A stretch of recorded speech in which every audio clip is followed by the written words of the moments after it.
24 states and the District of Columbia are suing the Trump administration for slashing AmeriCorps as part of President Trump's efforts to shrink the federal government. The lawsuit accuses the service and volunteer agency of violating congressional authority after 85% of its staff were put on leave last week and $400 million worth of programs were terminated.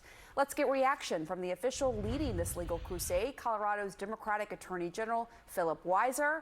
So AmeriCorps isn't the only agency that's being targeted for major cuts by the Trump administration without congressional approval.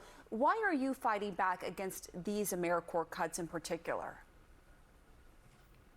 Pamela, we're taking on all of these illegal dismantling of agencies, from the Department of Education to the Consumer Financial Protection Bureau, Institute of Libraries, and here AmeriCorps. This one is personal to me. I wanted to play a leading role because national service is critical to our future, inspiring in young people a sense that they can make a difference, bringing them to parts of Colorado and my state like the San Luis Valley, where they can fall in love with our rural communities, work on meaningful projects. It's transformative, and now it's being decimated. Even though Congress is the one that set this agency up, the president can't just terminate it. So the White House says AmeriCorps failed 8 consecutive audits and is a prime target for the president's efforts to eliminate waste. How do you respond to that? And does that concern you that it failed so many audits? When you have audits that show concerns, you address the concerns. You don't take apart an agency in its entirety, thereby undermining what Congress decided. Congress makes the laws. This is the way our Constitution works. Congress set up AmeriCorps as an agency to serve this critical purpose. And here we are talking about whether the president can unmake the laws. That's not how our system works. That's why we're in court. Do you think the larger question of Trump's authority to dismantle federal agencies, not just AmeriCorps here, ultimately winds up being answered by the U.S. Supreme Court? How do you see that bigger fight playing out? In these cases, we have this basic point about separation of powers.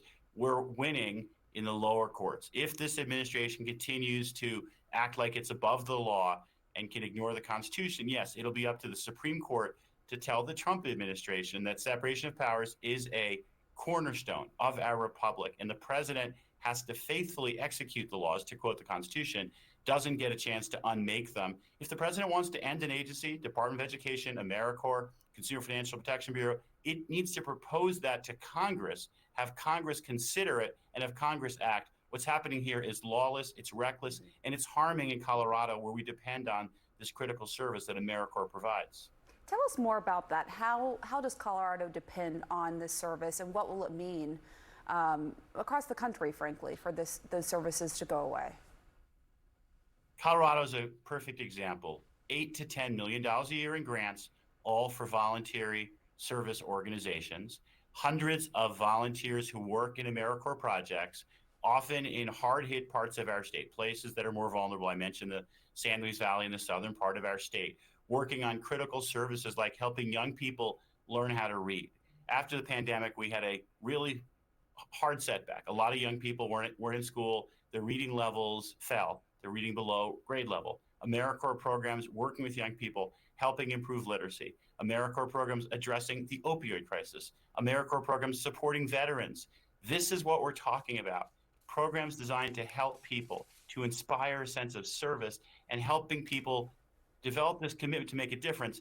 I don't understand why this is on the chopping block. If there are ways to improve it, that's great, but that's not what's happening here. This is dismantling this program.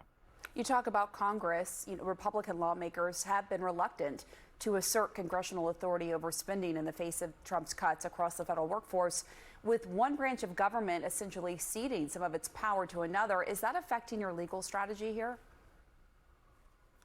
Ultimately, we do need Congress to do its job, and we need people of both parties in Congress to show a commitment to protect the Constitution, to rein in a presidency that, as you put it well, is overreaching, taking on responsibilities the Constitution does not give the president. And someone, ideally from the Republican Party, is going to say, you know what, this is too far, and start drawing lines. The courts can and will enforce the Constitution, but there's another coordinate branch, the Congress, who also has responsibilities for checks and balances. We need Congress to do its job as well. All right, Philip Weiser, thank you so much. Wolf? Important interview. Thank you very much for doing that.